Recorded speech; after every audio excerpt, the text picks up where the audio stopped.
Hello दोस्तों, स्वागत है आपका हमारे YouTube channel learning is must में।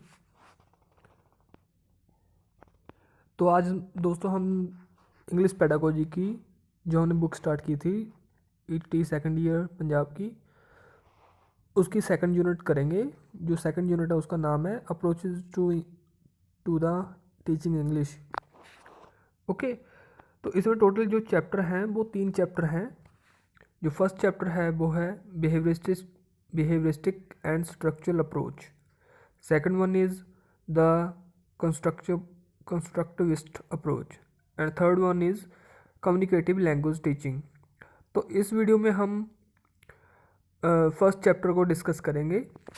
तो हम शुरू करते हैं बिना देरी किए हुए। अगर आपने हमारी पुरानी वीडियोस नहीं देखी तो आप हमारे यूट्यूब चैनल में इंग्लिश पेडागोजी प्लेलिस्ट को चेक कर सकते हो। तो शुरू करते हैं हम first chapter behaviouristic and structural approach.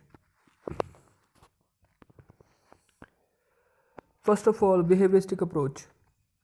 तो मैं दोस्तों आपको बताना चाहूँगा जो बिहेवियरिस्टिक अप्रोच है उनका जो बिहेवियरिस्ट होते हैं उनका मानना है कि जो कोई भी बच्चा या कोई भी आदमी है उसके व्यवहार को बदला जा सकता है प्रैक्टिस के जरिए।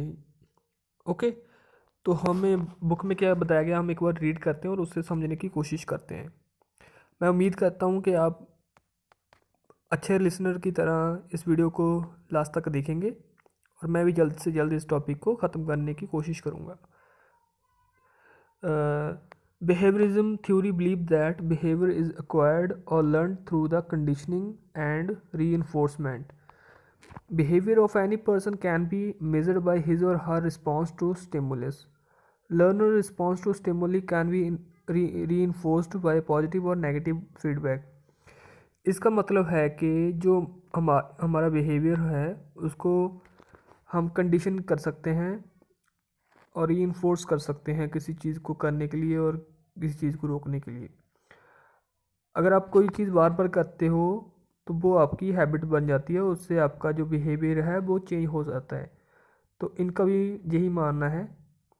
ओके, तो हम नेक्स्ट स्लाइड में देखते हैं। Behaviourism theory believe that a learner is like a clean slate, so learner behaviour can be shaped by positive और नेगेटिव रीइंफोर्समेंट। तो दोस्तों जो इन्होंने कहा है क्लीन स्लेट, ये जो कंसेप्ट है ये दिया था जॉन लॉके ने।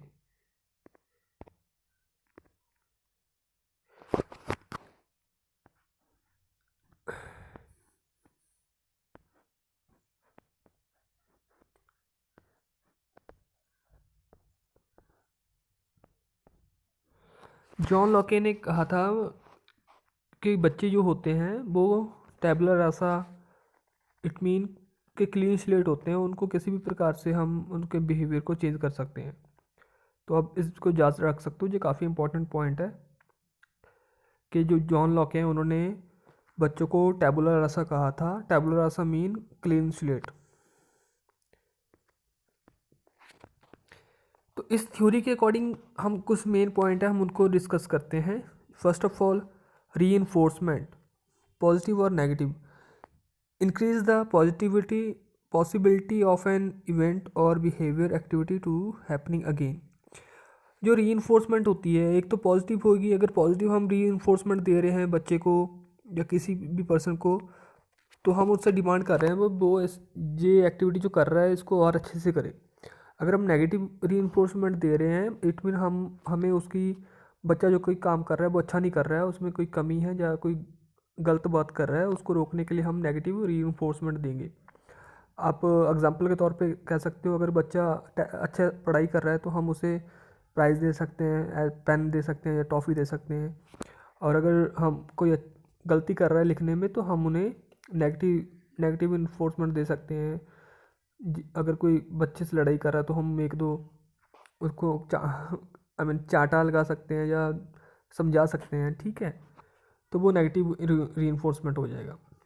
Second one is positive reinforcement is the application और अप्लाइंग ऑफ अ स्टिमुलस। जो स्टिमुलस होता है उसी को जिन्होंने पॉजिटिव रीइंफोर्समेंट कहा है भी उस पर ही अप्लाई होता है।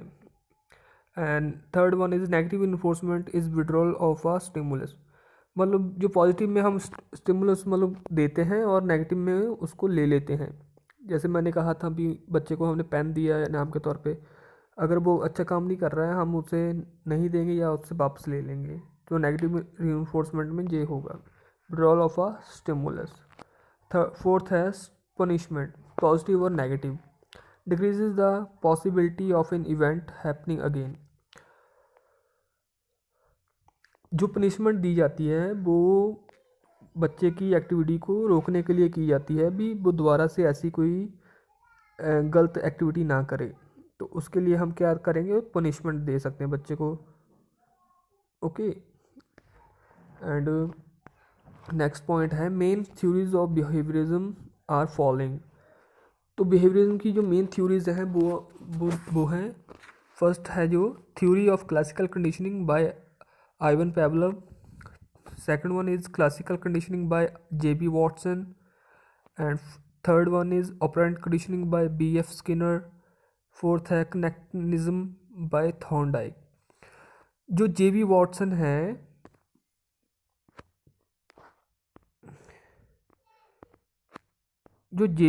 है इनको फादर ऑफ बिहेवियरिज्म भी कहा जाता है। तो आप इसे याद रख सकते हैं क्योंकि जे.बी. वॉटसन ने अल्बर्ट नाम के बच्चे पे एक्सपेरिमेंट किया था, इसलिए इनको फादर ऑफ बिहेवियरिज्म कहा जाता है। जो अल्बर्ट नाम का बच्चा था वो मात्र 11 वर्ष का था, 11 ईयर ओल्ड था।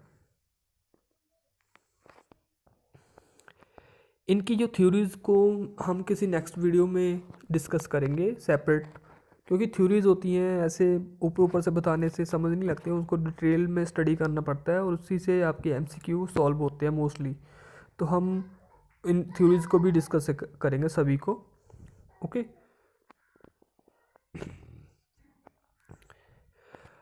Behaviouristic approach for teaching English. इस ये भी टॉपिक इम्पॉर्टेंट है, ये जो पॉइंट इम्पॉर्टेंट है आप इसको ध्यान से सुनिएगा। The behaviouristic approach to learning centre around the belief that appropriate behavior can be taught through constant repetition of a task combined with feedback from the facilitator. Positive feedback encourages and reinforcement success, while negative feedback and immediate connection discourage the repetition of a mistake or undesirable behavior.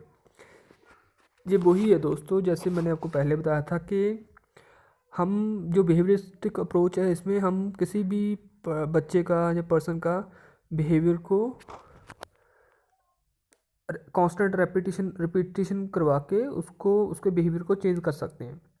जैसे हम बच्चे से demand करते हैं कि बच्चा अच्छे से स्टडी करे, तो हम उसके लिए उसको पॉजिटिव फीडबैक दे सकते हैं, लाइक उसको प्राइज़ दे सकते हैं कोई।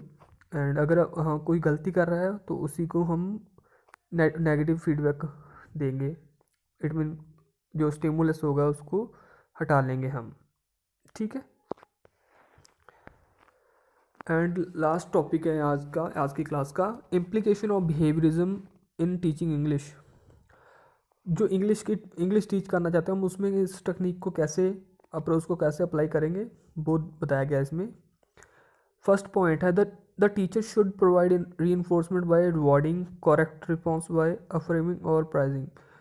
अगर बच्चा अच्छा रिस्पॉन्स करता है तो टीचर को उसे उसकी प्राइज़ करनी चाहिए, उसको प्राइज़ देना चाहिए, उसके तारीफ़ करनी चाहिए। सेकंड है in order to decrease the children undesirable behaviour use different reinforcement और रिमूव डिज़ायरेबल स्टिमुलस। अगर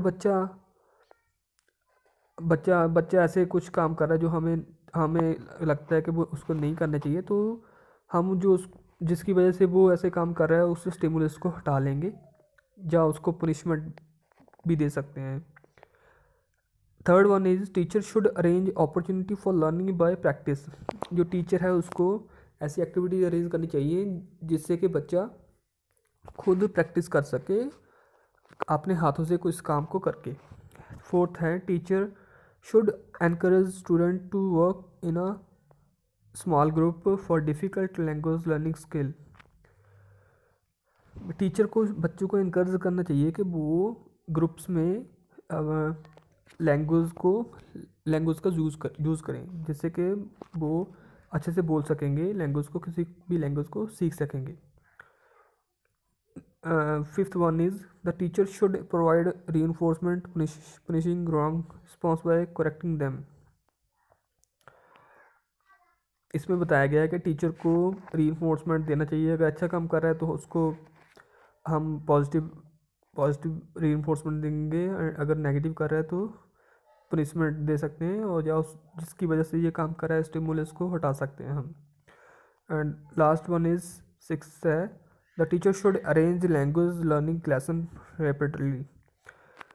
भी जैसे इस बिहेवियरिज्म अप्रोच है, इसका मेन है कि रेपिटेशन होनी चाहिए, तो टीचर को भी लैंग्वेज लर्निंग की लेसन को रेपिटेडली रीड करवाना चाहिए बच्चों को, ताकि वो लैंग्वेज को अच्छे से सीख सकें।